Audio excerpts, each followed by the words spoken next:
Welcome to the Abundant Accountant Podcast. This is where accounting professionals just like you come to learn the most efficient and powerful ways to grow their firm, sharpen their sales skills, and have consistent, increasing revenue. We cover topics from sales, networking, handling objections, negotiation, pricing, finding those ideal clients, and how to get rid of the ones that just don't suit you and how to set those boundaries so you can stop giving away your time, working for free, putting yourself on sale, and really start to get paid for the value and the worth that you bring to your clients. You'll learn tips, strategies, as well as hear others from personal interviews from successful accounting professionals. This podcast will show you exactly how to create the firm and life of your dreams full of abundance.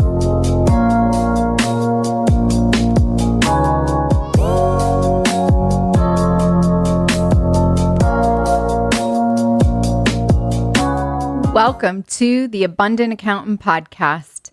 Today, we have a very special guest. Our special guest started his CPA career back in 1984 with KPMG, Private Business Advisory Services in San Francisco. And today, he is the founder of VeraSage Institute, the leading think tank dedicated to educating professionals internationally, and also hosts a radio talk show, which you can find at voiceamerica.com. He's also the author of 7 best-selling books that you can find on Amazon. But before we welcome our very special guest to the show, if you're an accounting, tax, or bookkeeping firm owner and you want to stop trading time for dollars and let go of overly demanding clients and finally get paid based on your value and your worth and still massively increase your total revenue, here's what I've got for you. Here at The Abundant Accountant, I show you a system to fill your firm with ideal clients who value your time so you can take your firm to the next level and work the hours you want to work while still having plenty of free time every week for yourself and your family. And not only that, I'm also going to show you how to do all of this in a way that feels simple, effortless, and automatic. If you want me to show you exactly how to do this, go to theabundantcall.com right now and book your call with me and my team. Once again, that's theabundantcall.com. And now let's welcome our very special guest, Ron Baker, to the show.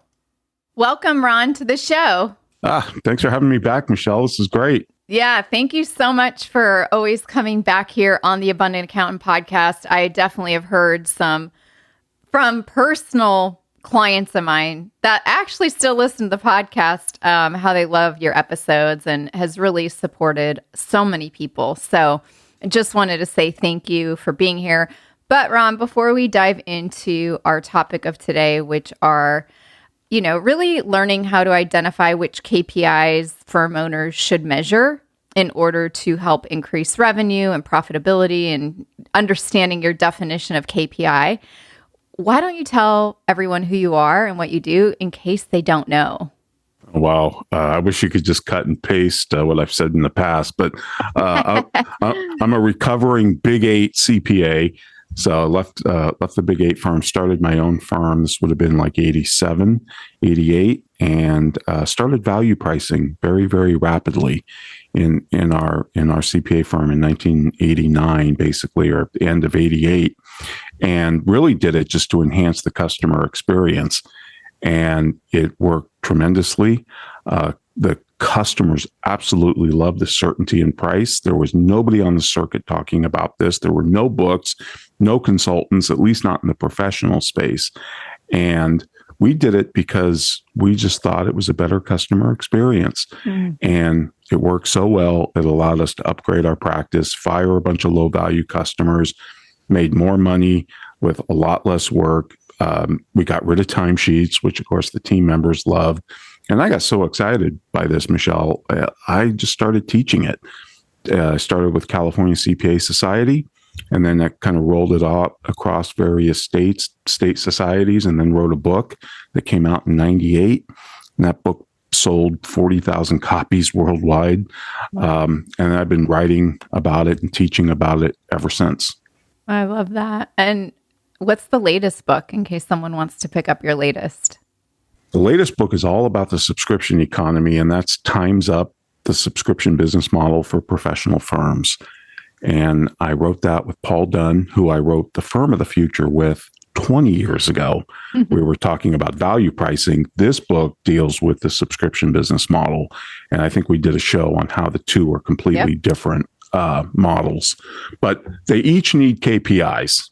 They do. Any business needs a KPI. And I would love it if you can share the regular definition of KPI and then the Ron Baker version of KPI and how you've tweaked it, and also maybe sharing the backstory of why you've tweaked it. Because in my business, the biggest KPIs I look at are conversion rates, how many prospects are we talking to, how many are enrolling. I'm looking at my Facebook KPI indicators for my advertising spend. There's so many different metrics. And I think today, if you own a firm, accounting, tax, bookkeeping, fractional CFO, or whatever, there are certain things you need to measure on a daily, weekly, and Ron will tell us what to do today. So make sure to have a notepad and pen for today. But what I do in my business and what you need to do for your firm, or if you're in a job and you want to quit your job and go all in on a firm, you need to really pay attention, because you don't want to throw money down the drain. You don't want to waste time. You don't want to spin your wheels, but you also want to have I think Ron's going to use the word predictive today, and approach to this whole thing. So, Ron, what is the definition of KPI that normal people like me know it as? And then what is the one that you've invented? Right. And let me just back up for a minute and say this all started because, and I used to firmly believe this, Michelle, and we've all heard this term or this sentence: what you can measure, you can manage. I used to believe this. I used to tell it to my customers. I now think this is incredibly dangerous advice. The most important things in life cannot be measured. How do you measure the love of your spouse, the love you have for a child? How do you measure the trust and respect you have in your partner? The most important things in life cannot be measured. How would we understand feelings or poetry or music? You can't, I can take a violin into a laboratory and measure it, right? Its height, its weight, its width. But when Joshua Bell picks it up and plays it, and it makes me weep or march off to war, that can't be measured.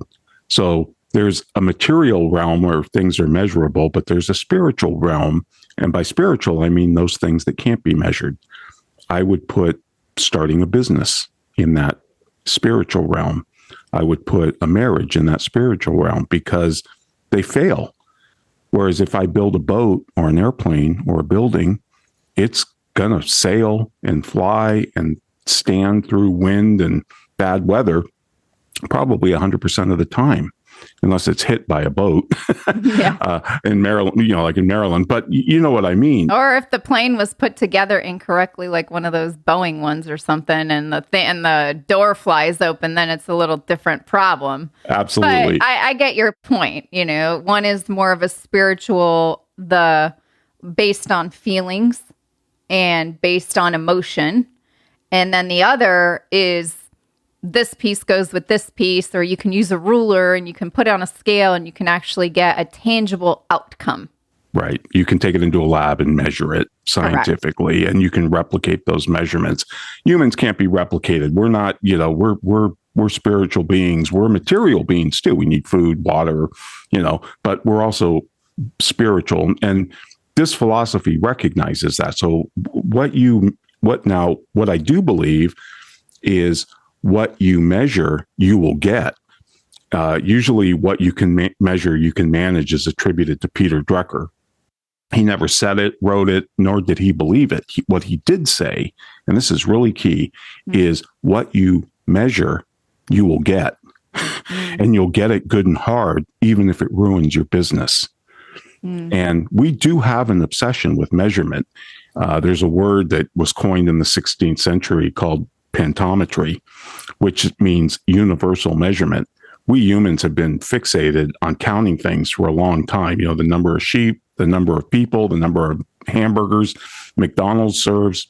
But the question for business people is what should be measured, because there's a great Scottish proverb that says you don't make sheep any fatter by weighing them, just like you don't change your weight by weighing yourself more frequently, right? If you go on a diet, yeah, sure, you're going to need to weigh yourself to track progress, but that alone is not going to change your weight. Just like if you want to become a better golfer, you can't just keep more accurate score. You have to change the dynamics of your swing. So what we measure is critically important. And now I'll answer your question. I just wanted to set that up because it's really key. It is key. And I think all of that is very important. And I think that's, I'm actually not doing a diet, but I'm doing this like showcase, and I'm measuring food. I am measuring the scale. I'm keeping track of these tangible measurements that are not of the spiritual, but some of it is spiritual, because if you're stressed out or you're not sleeping well, that affects the results. And those are crucial to always keep top of mind. So, I like that distinction. But okay, go and answer the scale results that you see are the result of your behavioral changes and what you're eating and the food intake and your exercise and all of that. The numbers are not the business. And this is where I think accountants make a big mistake, including me, by the way. In my old days, I thought the numbers reflected everything, but the numbers are the symbols of the business. They're the results. They can't tell you the cause without looking at the interdependencies and relationships inside the firm. So, to answer your question, the difference, most people, when they say KPI, they mean a key performance indicator, and that's fine. But a performance indicator, by definition, is about the past. So like all the KPIs you said about your Facebook spend and your funnel and your close rate and all those, and they're important. I'm not saying that these KPIs are not important to measure. I think they are. I think we can have too many of them, and we can talk about that. But the really important concept is a performance indicator is telling you about the past. It's something that you can pull off a financial statement. But the only way to peer into the future is to use theories, because conclusive data is only available about the past. And that hence the distinction between the performance indicator that looks backwards and the predictive indicator that tries to look forward. So I'll give you a real quick, real life definition of a KPI, predictive. Think about the airline industry. What does the airline industry use to predict whether or not you will come back and fly with them? I'm not 100% sure. I thought you were going to talk about the weather a second ago. What do you think the airline industry measures before they're going to take off? I don't know. Sure, no, that's a good point. They do. They have their own weather facilities, for sure. Exactly. Absolutely. But in terms of predicting, I'm talking about predicting customer behavior. In future customer behavior, we know you're going to make the round trip this time because you bought a ticket. But what's going to predict you coming back and flying with United or Southwest or whoever? I guess if you have a reward program, maybe. That's part of it. Okay. What's the other part, Ron?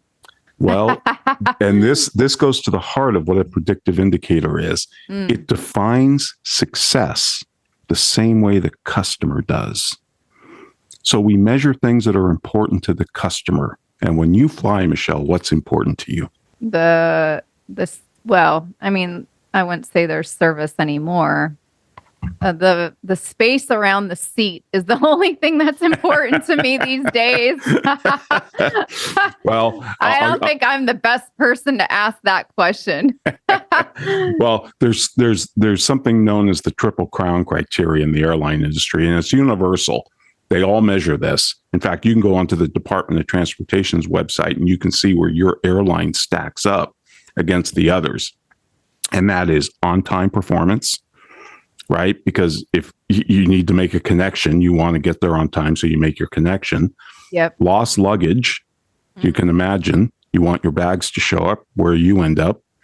And if there's customer complaints, do they handle those complaints and do they fix the customer? And then do they fix the underlying problem so it doesn't happen again? Got it. Those are the three. Now, those are predictive because that's how a customer defines the success of flying. Mm-hmm. And if they do well on those three criteria, then chances are the customer will join a loyalty program and will spend more of its wallet with one airline. Like I'm a United flyer, and they have basically 99% of my spend, except where places they don't fly maybe. But I'll always fly with them. But if they start missing on-time performance, or they lose your luggage every time, then you're going to have to think about another option. So, and the great thing about those KPIs, the lost luggage and the on-time performance, is everybody in the organization can understand them. The ground crew, the baggage handlers, the pilots, the flight attendants. If a plane is delayed, and because it doesn't have, like, say, catering on board yet, the food's not there, maybe the pilot makes a call and says, no, screw the food. We're going. We'll comp everybody a drink. We'll give them free headphones or free, internet or whatever. Let's get the hell out of here, because on-time arrival is, in fact, the number one out of those three that really, really matter to people. So that's the difference between a performance and a predictive indicator. A predictive indicator has to be a statement of cause and effect. If we arrive on time, if we don't lose people's bags, they'll be more loyal. So that leads to, well, what would it be in a CPA firm? In a firm. So, and to develop a KPI, you kind of have to understand how the customer defines the success of the CPA firm, and maybe do what FedEx founder Fred Smith did, where he asked his executives to brainstorm what are the worst things we do to our customers. Well, we lose their package. We damage it. We invoice them wrong. We lose their package. All these different things. It's called a hierarchy of horrors in FedEx. And they have a FedEx Service Quality Index where they measure 12 KPIs around how the customer defines success. They measure this. You look at the KPIs of what happened to come up with your K predictive I of how you're going to measure going forward, in a way, because everything is based on the history, right? I'm looking like my Facebook. I can't predict what I'm going to do today or tomorrow until I look at what's happened in the last 3 days, last 7 days, and last 14 days, or last 24 hours. And then I make like a predictive decision based on that. Right. But but we're talking about customers, right? So, and I want to keep the focus on customers, because that we're interested in them coming back, right? Referring and spending more. Yeah. So for the accounting firm, the biggest, if we brainstorm the worst things that happen to your customers, they don't hear back from you. How many times has a client called you and you haven't responded in a timely fashion? Or you have so many emails in your inbox or so many voicemails and you're just not responding. I would say that's probably a top one. And the great thing is, Michelle, we don't have to brainstorm or speculate on this. There are decades of research about why CPAs lose customers. And there's 7 big reasons. Okay, what are the top 7? They just don't treat me right. Now, if that's not a spiritual statement, I don't know what is. They just feel like they're a small fish in a big pond, and they just don't feel like you're giving them the attention, the love, the care that they want or that they desire from you. Well, and that they deserve, because if you want to charge premium fees, or you want to do a highly concierge-like doctor subscription model like we've talked about in a different episode, or you want to do anything of that, the client experience, we're talking about sales stuff right now. You can't have a client feel like a small fish in a big pond and have them stay around and want to continue. They want to feel special, and exactly. they want to be treated not as a number like our cable companies do, but they want to be treated individually. And so that's the number one reason. By the way, that's about 2/3 of the reason why people leave. Oh, wow. And this is from surveying people who just fired their CPA. And this research, everybody's done this research. I mean, the software companies, the state societies, the AICPA, academia, think tanks have even done this research. The That's second reason is, it really is. The second reason is we ignore them. And I think I have a theory about why we ignore our customers, because we don't like them, which means they probably shouldn't be customers. From the clients that I've worked with, Ron, I think we ignore some clients, and we being firm owners, because they're not paying you enough and you don't feel valued by them. And when we don't feel valued by them, then, it goes back to item number one, right? They're just a small fish in a big pond, which is true in that aspect. But, if your clients feel ignored by you and you're ignoring them, it's because they're too big of a headache for the amount of revenue you're generating. So you're out of balance. And when you're out of balance, it's not good for anybody. Right. Mm-hmm. Yeah. There's obviously a lot of interrelation between these 7. So I'll just read off the rest. Fail to cooperate, which means that we're not meeting their expectations. This could surround the price too, by the way. We're billing them in arrears. That would be a fail to cooperate and meet their expectations. We let partner contact lapse. So obviously this is bigger firms, but partners sometimes leave. And the customer's usually the last to know, or clients get reassigned and the client's the last to know. That's a terrible thing to do to the customer. We don't keep them informed. They literally say things like, your firm is a black box. I give you stuff. I have no idea when it's coming back out.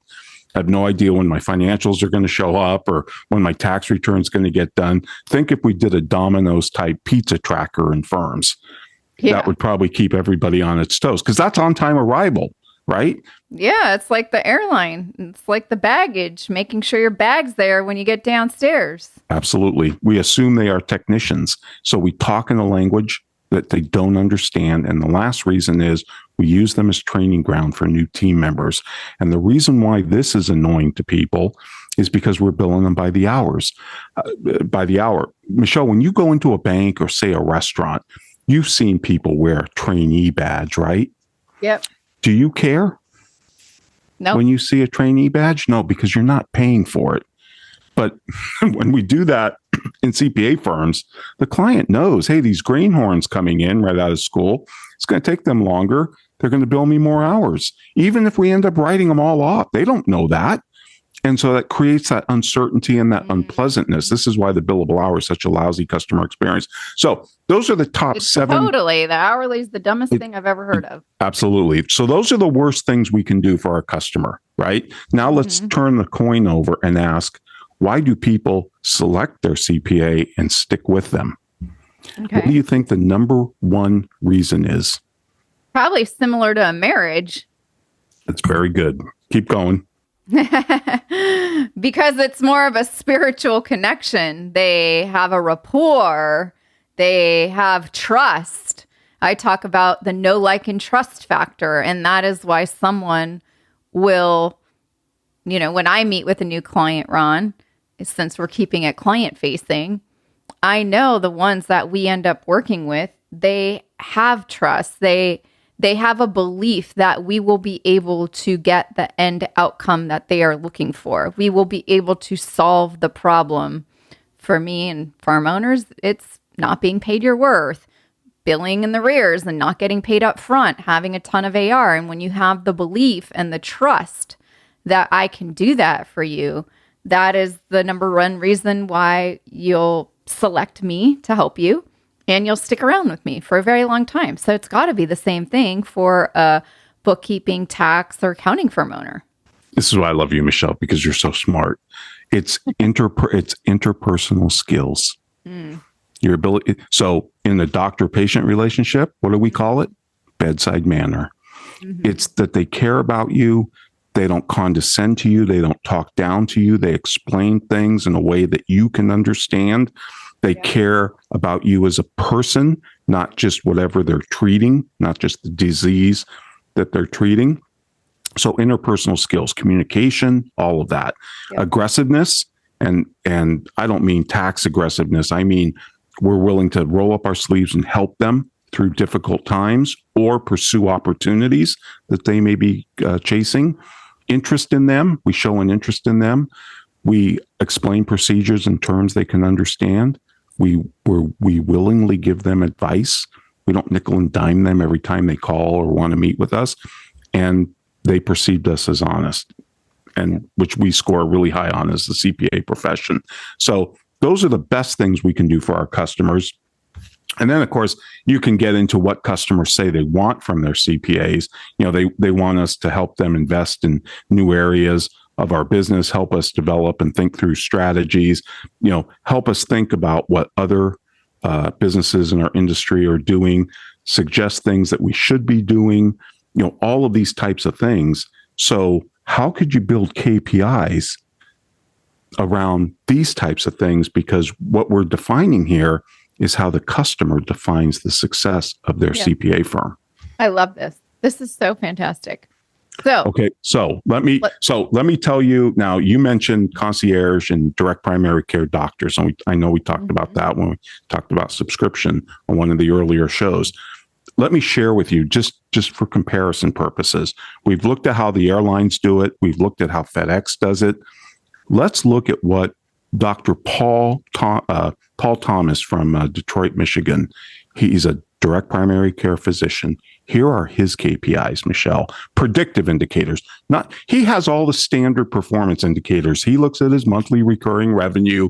He looks at his churn rate. He looks at his bottom line. He looks at his cash flow. He looks at all the performance indicators that are necessary. But here are his leading indicators. And for him, this is fulfilling his purpose as a doctor, why he became a doctor. So here's what he looks at for each patient. Hospitalizations that he's prevented. That's pretty good. Urgent care and ER visits prevented. Patients' weight loss goals, if that's one of their goals. Managing patient anxiety or depression. Money saved on procedures and prescriptions, as well as savings on unnecessary ones not prescribed, and also decreased morbidity and mortality. Now, those are all things the patient cares about.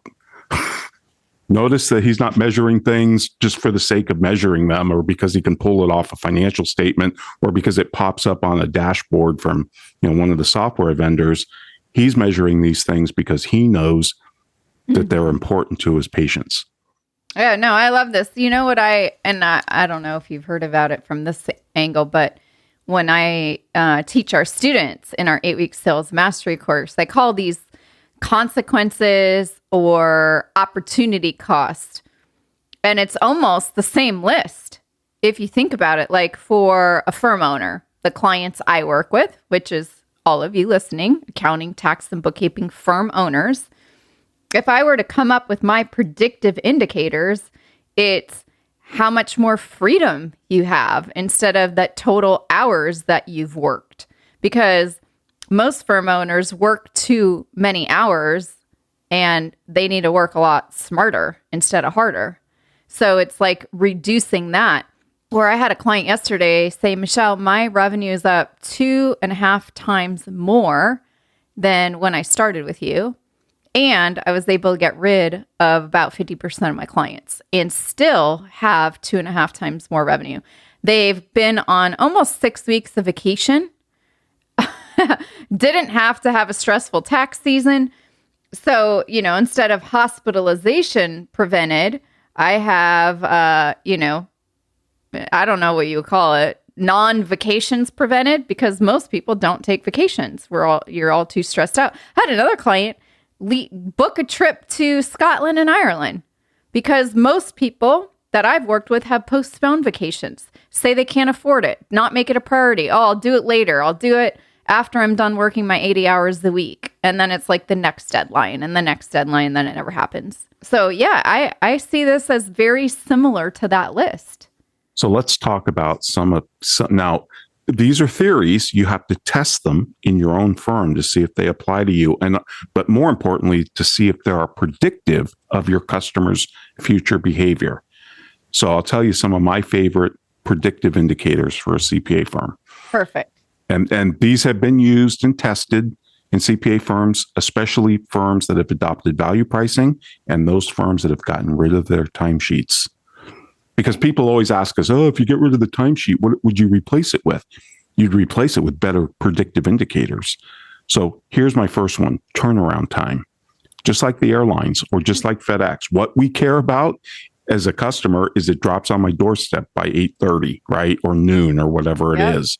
So why aren't we doing the same thing? Why don't we have the pizza tracker that our customers can access and see where their tax return is, in the queue, right? Yeah. Or like DoorDash. I ordered DoorDash for my mastermind group, and it says, your order will be ready in 15 minutes. Your order it will be ready in 1 minute. Your order is ready. Here's the text. Please come. It's like. And we love that as humans. We absolutely love that. Yeah. We love to see where our Uber driver is. Yeah. Right? I mean, there's something psychological about that, again, spiritual, that can't be measured, but it's really, really psychologically important to us. So turnaround time. And by the way, that can be tracked at the individual team member level. What I care about for my team is not how many hours they put into something. Did they finish it by the deadline that was assigned to them? And I'm not talking about the statutory deadline. I'm talking about the firm's internal deadlines. Every time you assign something, there should be a deadline attached to it. And then we can track the team member, online on time performance. Yeah, I love that. And also when you have a deadline, you're setting the expectation to deliver the promise to the client. So there's also more trust being built, which then has them stick around for a longer time as well. Right. Another one is, for some firms, this works. Other firms, I've seen it fail, but it's the Net Promoter Score. So if you track the Net Promoter Score, you can read about it in the Ultimate Question. It tells you how to do it. There's companies you probably might even help some of your clients with it, but I have seen it be really predictive in some CPA firms. Not everyone, because it depends on how you do it and how who's doing the surveying. Is it a third party? Is it the firm? Are the customers being honest? There's all sorts of issues and noise involved with it. Mm-hmm. Or there could be, but it can be a predictive indicator. It can predict future customer loyalty. Mm-hmm. The other one that we really like is tracking what is known as HSDs, high satisfaction days. HSDs, high satisfaction days. And these are so much easier to track than when this KPI was invented, because now we have, social media and internal, Slack and all of these different ways but basically what this is when a team member, anybody in the firm, has a day where you just pump your fist and you say, yes, this is why I'm a CPA. Maybe you helped a client through a bad situation. Maybe they sent you a gift. Maybe they sent you or just came in and hugged you for all your support, or just something that just made you pump your fist and go, yes, this is why I get up in the morning. This is why I do what I do. Share that with the rest of the team on social media. Let them see it, post pictures, whatever, but let them see it. And that shows us that the firm is walking its talk and it's living its purpose, because it's delighting our customers. It's going over and above. Now, it can be for internal things too. You might help a team member out with something or whatever, but most HSDs are driven by the customer, because they thank us or they send us a gift or whatever it might be. And I just think that's really cool to kind of track that. One firm I know tracks handwritten thank you cards that they get. I think that's fascinating, because when was the last time you got a handwritten thank you note? Probably been a while. Actually, I did get one, and I'm going to talk about this at the end. So stick around to the end. Okay, so this is cool. Let me ask you. Yeah. You have that in a special place. My office is a little mess because I just did a full painting of the house ceiling. Right, but you didn't throw it away. No, I didn't throw it away. And it was for my dog's eye doctor. It was from her. But the reason was because you said all those things about the bedside manners and everything else for the doctor in Detroit, right? Dr. Paul Thomas. Her eye doctor. I'll just share it now. Whatever. I got sent to an eye specialist because she had some eye thing going on.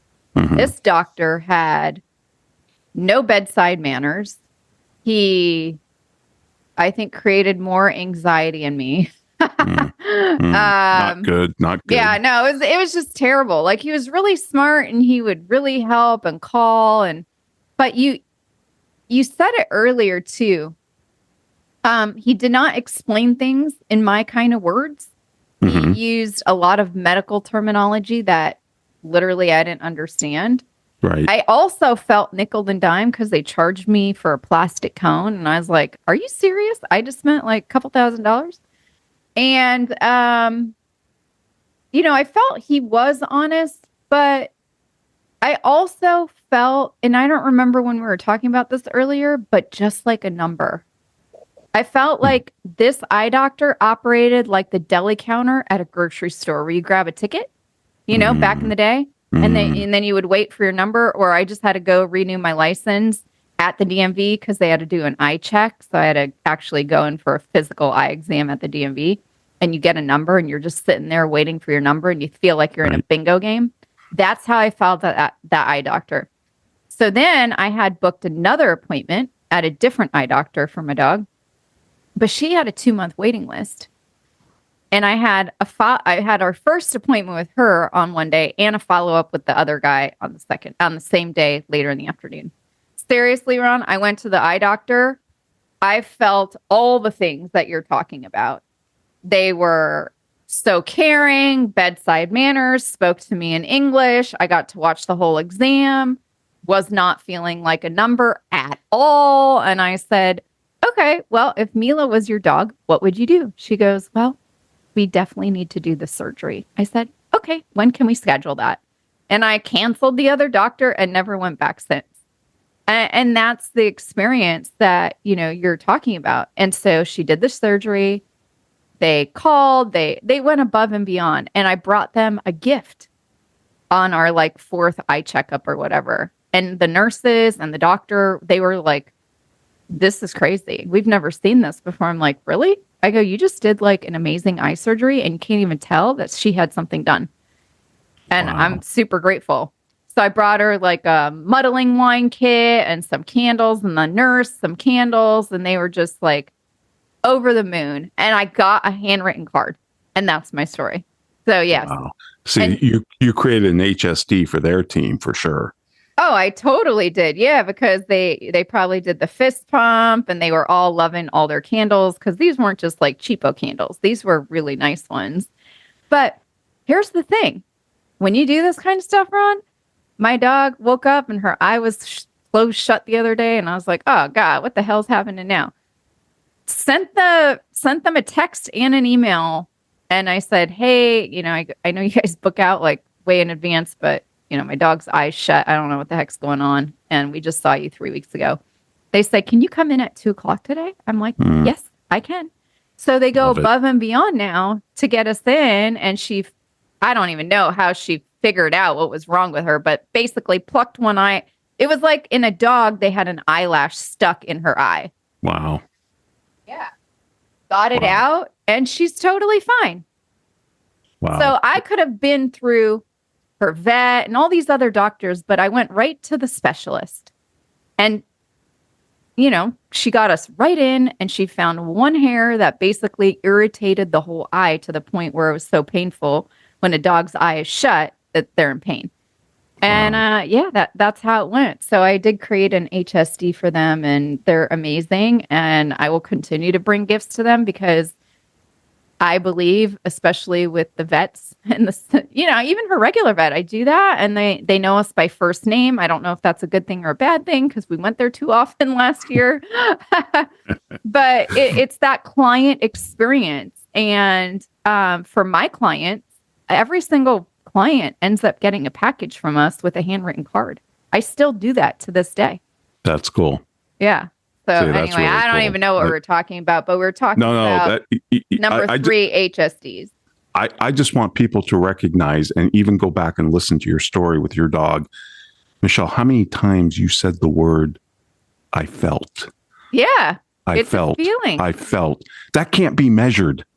This is my point about the most Yeah, but important things in life can't be measured. they can't. And I was so not liking the other eye vet. And I'm just like, ew, I had an icky feeling every time. I'm like, they just want your money. I mean, I spent thousands of dollars there, and the guy's like, I don't know what's wrong. No, no, no, And Yep. and the way they communicate, that bedside manners and the way you communicate with your clients, and I talk about it for the accounting firms, Ron, where we have to remove the accountanese.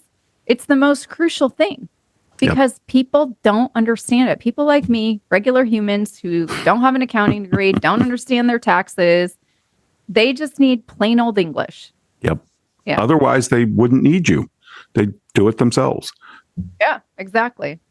So let me give you one more that I really one like. more. Okay. And this is relatively new. It's in my book, Time's Up. I kind of really like this. It's the customer effort score. So it's not the net promoter score. It's how much effort do we put our customer through? And there's three ways to look at this. There's the time. If we're going to measure time in this profession, Michelle, we should measure the time that we save the customer. Totally. So time saved. So let's stop sending them 400-page tax organizers, because that's like going to the doctor and getting the 50 forms to fill out every time. I hate that thing. It's ridiculous. Dr. Paul doesn't do that to you, I assure you. You're in his system. He knows everything about you because he's taken that history once and, he updates it and all of that. Yeah. So time that we save the customer, and then make the customer feel like the time they spend with you in a meeting, phone call, Zoom, even email, every interaction is time well spent.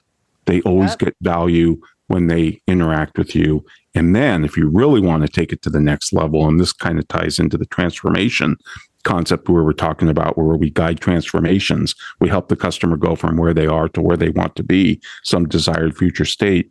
Make the time that they spend with you, they feel like it's really well invested. In other words, there's a tangible ROI that they're getting when they invest time with you.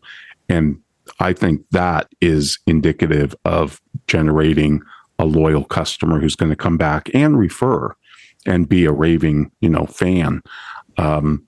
So those are some of my favorite predictive indicators. Notice that you can't get any of those off a financial statement.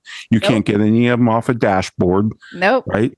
They are theories that you have to develop around what the customer cares about. Yeah. So question, Ron, when we have, the turnaround time, the net promoter score, the HSD, the customer effort part, do you recommend a firm owner put this into their own spreadsheet to track it? Do they track it weekly? Are they tracking this daily? Like, what would you recommend is the best execution plan for someone listening right now?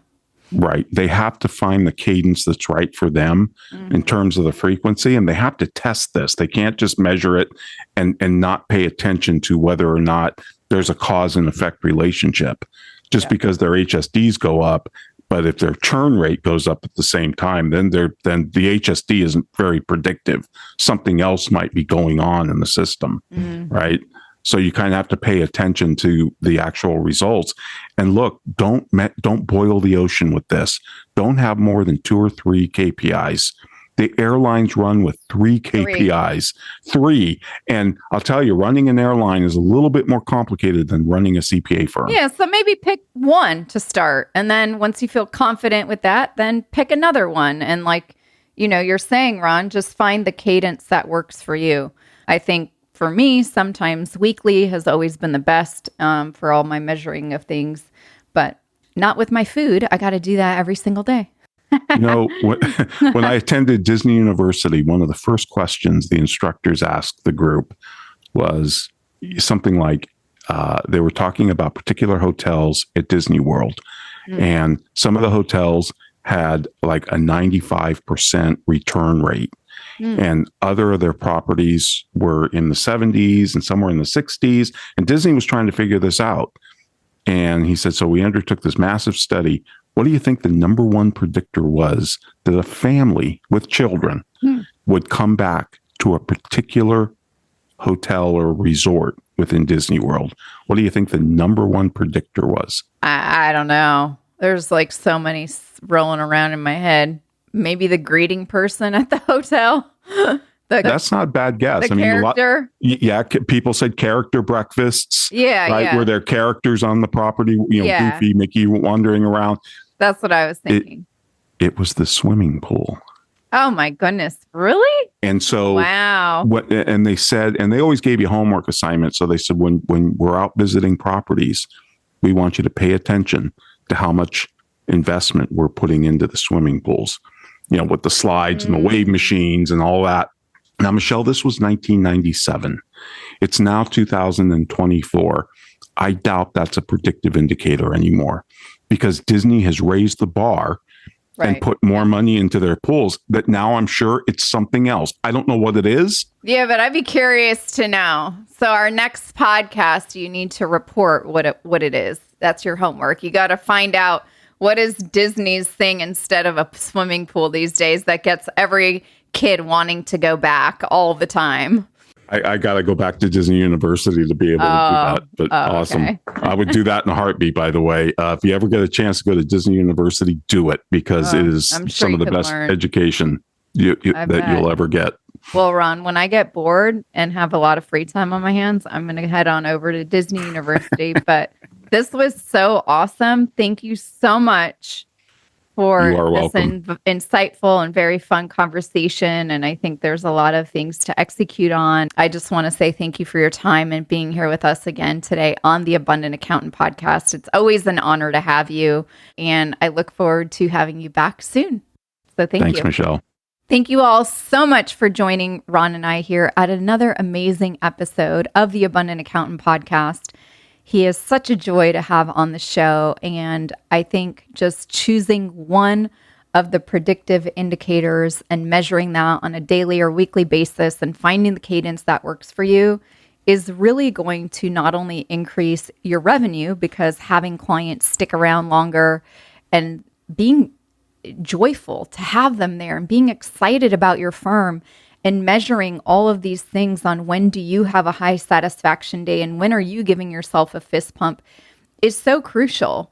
And I saw it definitely in the eyes of my dog Mila's vet. So make sure to take action on that. It's so easy to do, and figure out what works for you and just make it happen, just like doing a tax return or just like doing the monthly books for a client. And if I told you that there was a way that you could also only work with your ideal clients who value your expertise and your time and do all this within a 2-month time frame without having to hound clients for paperwork and without them ignoring your request and only having to spend every night and weekend just working to keep up with things, but you could do this without sacrificing your time with your family and freedom, what would that be like? And what if in just an 8-week time frame, you could multiply your revenue and just work 4 days a week instead of grinding 12, 16-hour days and having to work on the weekends just to keep up with stuff? And not only that, I'm going to show you how to do all this in a way that feels simple, feels effortless and automatic. So you barely even have to think about it, just like measuring your predictive indicators. And the same system that I've shown hundreds of other tax, accounting, and bookkeeping firm owners, just like you, who have used it to create the firm that they've always dreamt of, and that's possible for you too. If you want me to show you exactly how to do this, go to theabundantcall.com right now and book your call with me and my team. Once again, that's theabundantcall.com. Thank you so much for listening, and I'll see you in the next episode.